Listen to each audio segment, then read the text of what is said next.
Muito bem, voltamos com o Conexão Poder deste domingo, recebendo o ex-vereador e médico em Cuiabá, o médico da rede pública, Lúdio Cabral, que é pré-candidato a candidato ao governo do estado de Mato Grosso. E o Ramon deixou uma pergunta no ar no bloco anterior. Ramon, por favor, repita a sua pergunta sobre o discurso do Lúdio para este ano.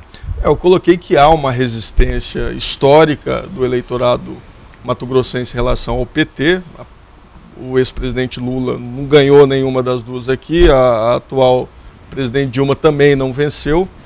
Somado a isso, há um desgaste natural dos 12 anos desse grupo que está aí. Os grandes gargalos continuam, pouco se avançou em relação à logística, a questão da saúde.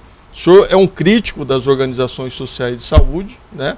Sabe que não resolveram absolutamente nada, né? Foi uma tentativa, teve problemas de ordem gerencial, administrativa, suspeita até de corrupção. Como que o senhor vê, então, o governo, o estado de Mato Grosso nesse sentido? Então, assim, em um primeiro aspecto, o que é uma marca dos três governos, os dois do Blairo e o governo do Silval, a sintonia com o governo nacional nos permitiu um avanço muito grande no setor da economia e da infraestrutura e logística para o desenvolvimento do Estado. Isso é positivo, tem que continuar. Agora, há uma debilidade, uma fragilidade nas políticas sociais que precisa ser enfrentada, e a saúde é a mais emblemática porque é onde a população mais sofre.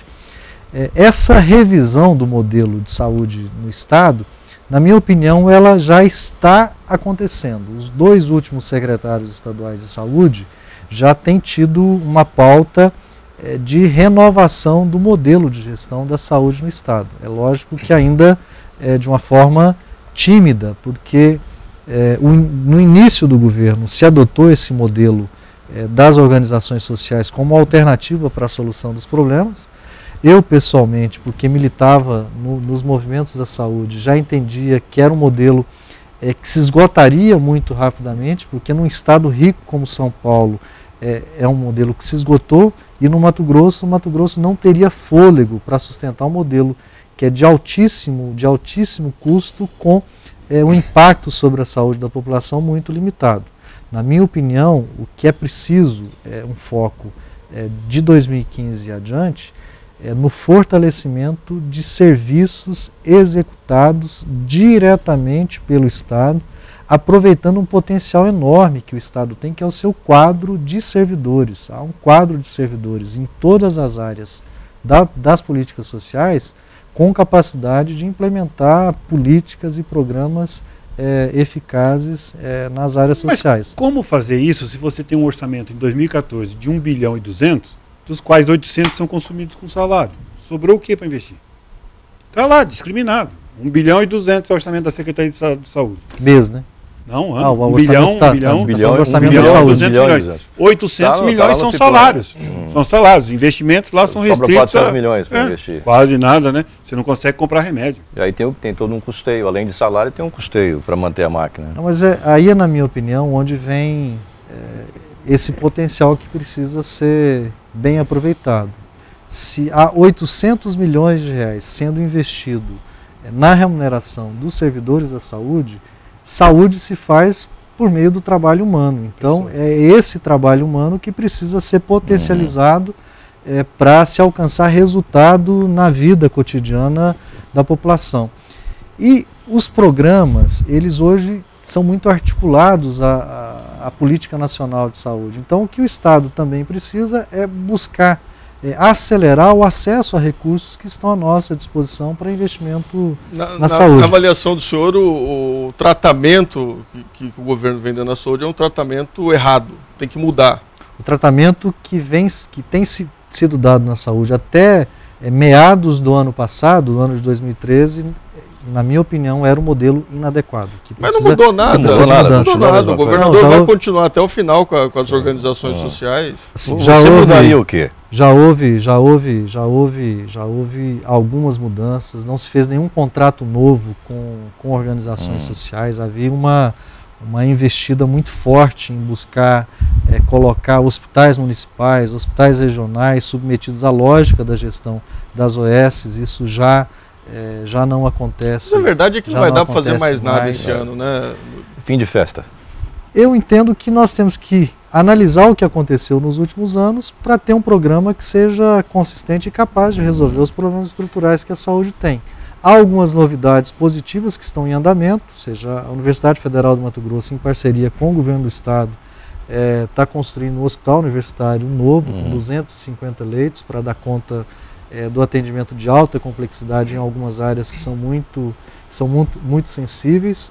Já o programa Mais Médicos, por exemplo, ele tem avançado aqui no estado. Há a previsão de até o meio desse ano nós termos mais de 200 médicos atuando em áreas onde nunca houve médico atuando no Mato Grosso. Isso significa ter 800 mil pessoas cobertas por atendimento médico na saúde da família, 800 mil pessoas até agora sem qualquer tipo de atendimento. Isso produzirá impacto positivo, já está produzindo impacto positivo para a saúde da nossa população. Agora, na minha opinião, o grande problema é um problema de modelo, de paradigma, ou seja, qual é o paradigma para a saúde funcionar no Estado.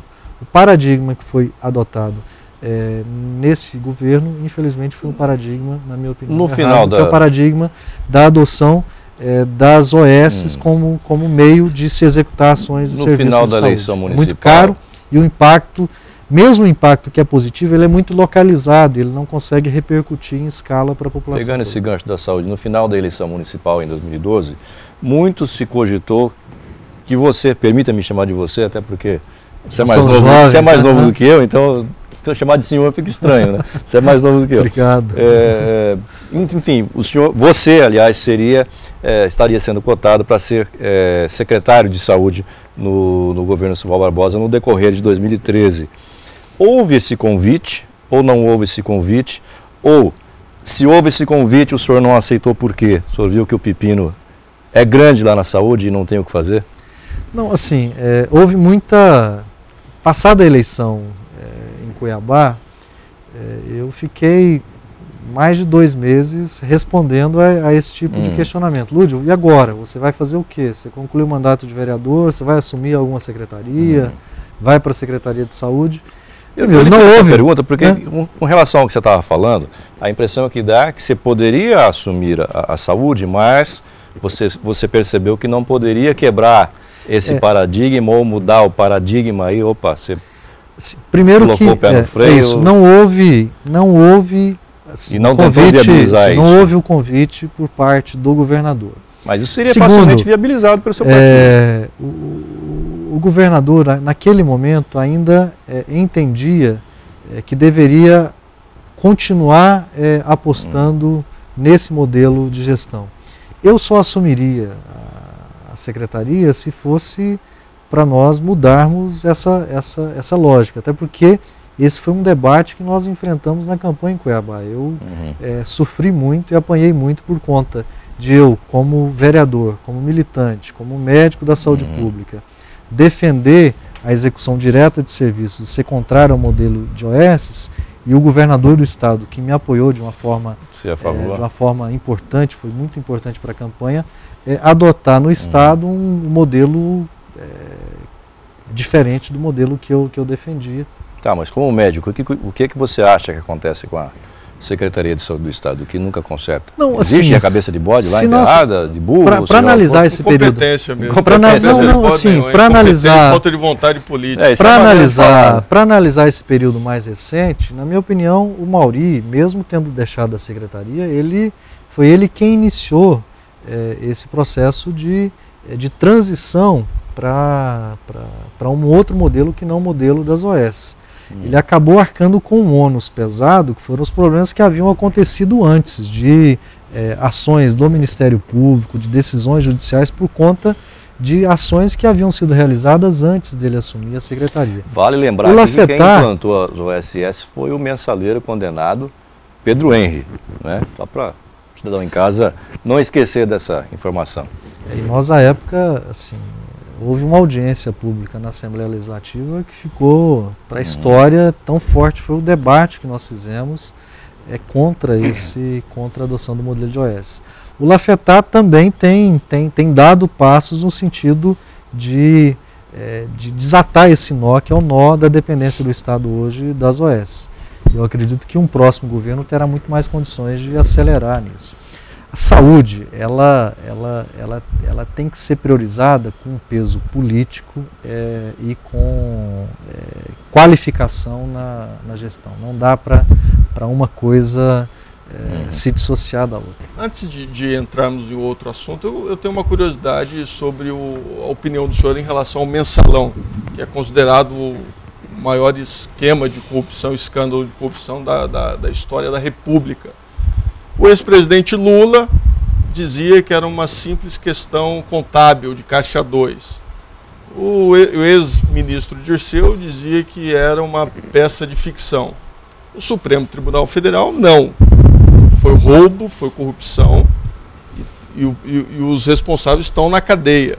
Eu gostaria de saber que crítica que o senhor faz em relação a isso, ou autocrítica em relação ao PT nesse episódio do mensalão. A autocrítica, na minha opinião, nesse caso, ela é necessária, mas a posição que o PT tem é de que o que ocorreu nesse escândalo batizado de mensalão foi um crime eleitoral de Caixa 2 no financiamento de campanhas eleitorais na eleição de 2004. Mas o Supremo derrubou essa tese, né? Porque os parlamentares recebiam para votarem aliados com o governo. Em relação a isso, a esse emblema que o Ministério Público Federal e depois o relator da ação, no caso, tenta colocar, ele tem muitas contradições. Para te dar um exemplo, os deputados federais que estão mais relacionados a essa ação, e que inclusive estão presos, deputados do PT. O PT precisaria pagar deputados do PT para votar a seu favor? Então, a tese e o entendimento que nós temos, respaldado pela opinião de juristas que não tem relação nenhuma com o PT, é de que houve um crime eleitoral de financiamento de campanhas eleitorais. O que, na nossa opinião, exigiria a necessidade de uma reforma profunda no sistema político e eleitoral do nosso país. Agora, o mensalão, ele acabou sendo politizado nos processos eleitorais desde a reeleição do presidente Lula em 2006. 2006, 2008, 2010, 2012, em todas essas eleições, o PT convive com esse debate e tem que fazê-lo de forma aberta. Olha, petistas, dirigentes do PT cometeram erros, cometeram crimes de natureza eleitoral, reconheceram isso, confessaram esses crimes. Agora, a condução que foi dada à ação penal, ela foi contaminada pelo jogo da política nacional. Também o PT não faria diferente, né? O que não deixa de ser natural se considerarmos as circunstâncias das disputas eleitorais no nosso... O crime eleitoral é menos mal do que o crime de corrupção? Não é que é menos mal, é tão mal quanto o crime de corrupção. Agora, o crime eleitoral exige mudança nas regras que definem as eleições. E aí as oposições ao PT não querem fazer esse debate. O senhor defende o financiamento público de campanha? Eu defendo o financiamento público exclusivo de campanha, com transparência permanente das informações de movimentação das campanhas eleitorais, a redução, a limitação de uma série de coisas que acontecem em campanhas eleitorais que acabam elevando o custo dessas campanhas para que as disputas sejam disputas mais equilibradas. O Brasil é muito medíocre. O Brasil suspende camiseta e boné. Camiseta e boné não compra voto, pelo amor de Deus. Qual que foi a decisão que tomaram? Suspende.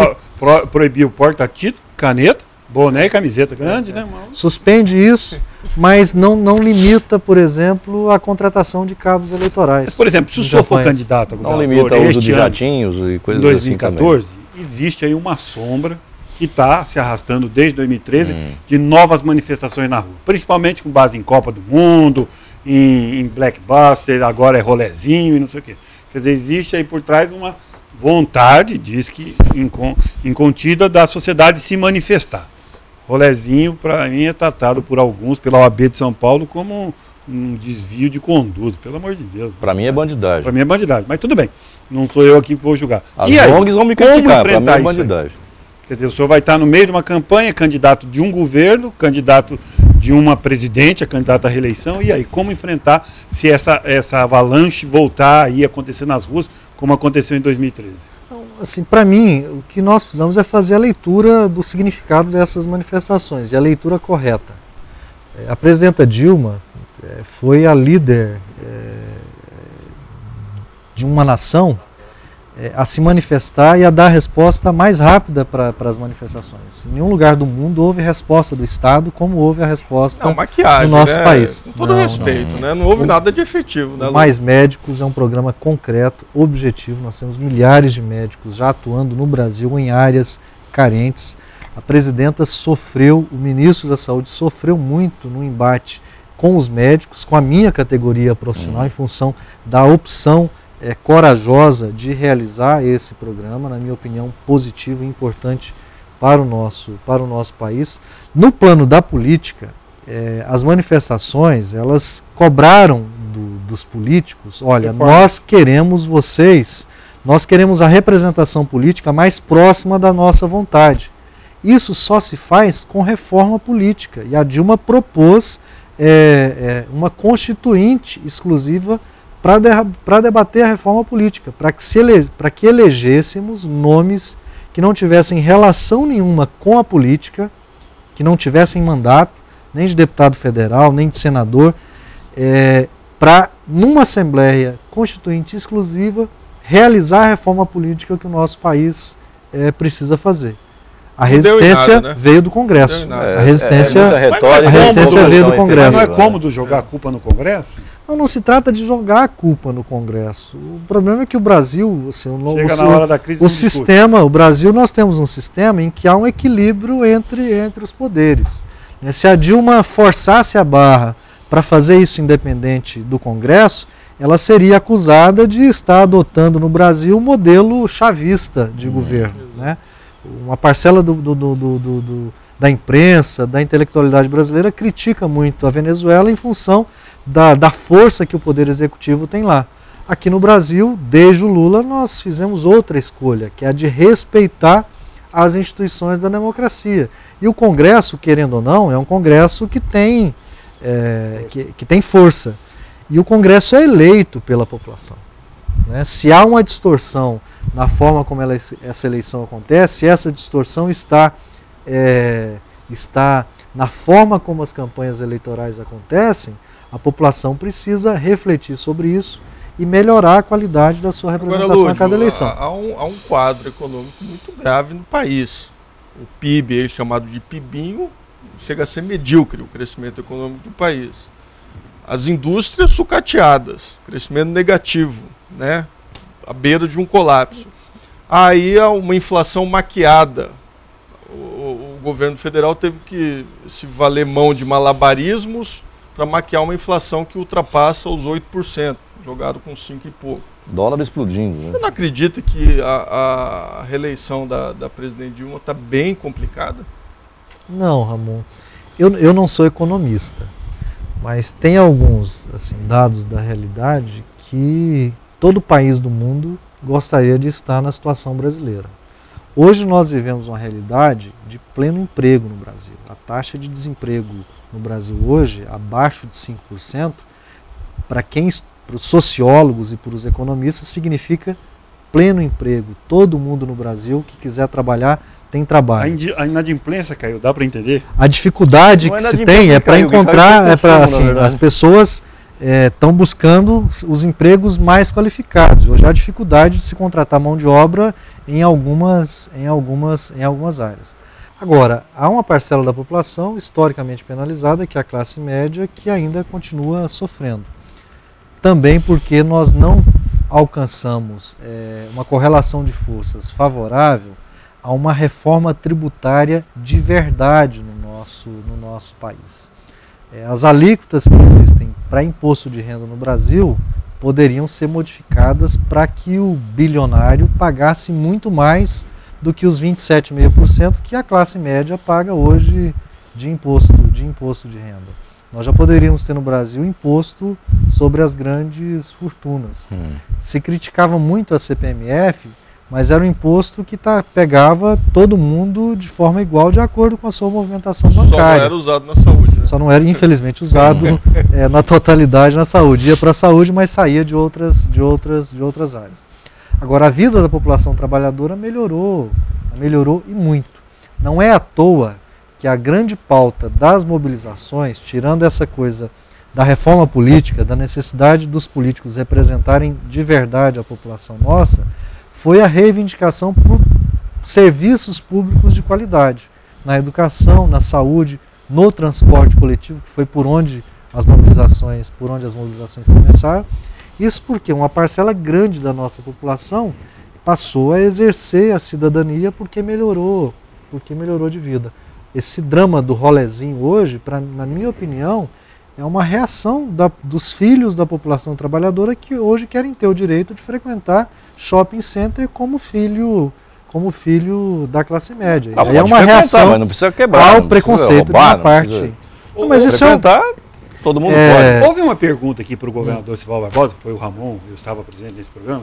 Quer dizer, o Estado é rico, aflora-se muitos bilhões, né? O povo é pobre. O negócio rendeu 100 bilhões de dólares, bem, 130 bilhões de dólares, enquanto a indústria deu déficit na economia, no tal do PIBinho aí, não sei o quê. Mas essa riqueza não chega na ponta.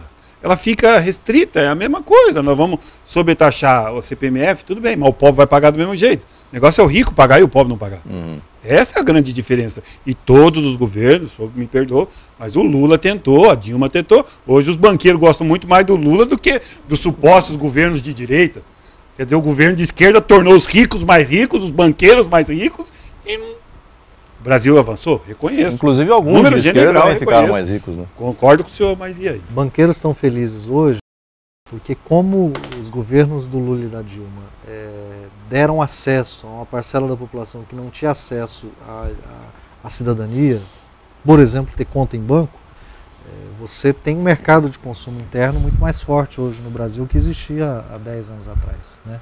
Agora, há questões estruturais que nós temos que ser sinceros, que ainda precisam avançar. E é exatamente por isso que nós queremos a reeleição da Dilma. Agora, nós queremos também um Congresso mais à esquerda, um Congresso mais sintonizado com essas pautas que vão apertar o cerco contra o grande capital no nosso país. Lúdio, eu peço licença para você que eu preciso fazer mais um intervalo, o pessoal está me cobrando aqui já. Você fica aí, daqui a pouco voltamos com o Lúdio Cabral discutindo este e outros assuntos. Não está de só, até já.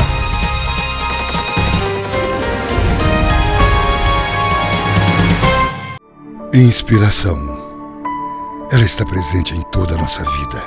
Inspiração foi o que fez a humanidade evoluir e nos deixa exemplos de vida, exemplos de força, exemplos de cuidado. Inspirar. Expirar. Respirar. Nada é tão fundamental quanto isso. A vida sempre inspira cuidados. É por isso que cuidar nos inspira sempre. Unimed Cuiabá.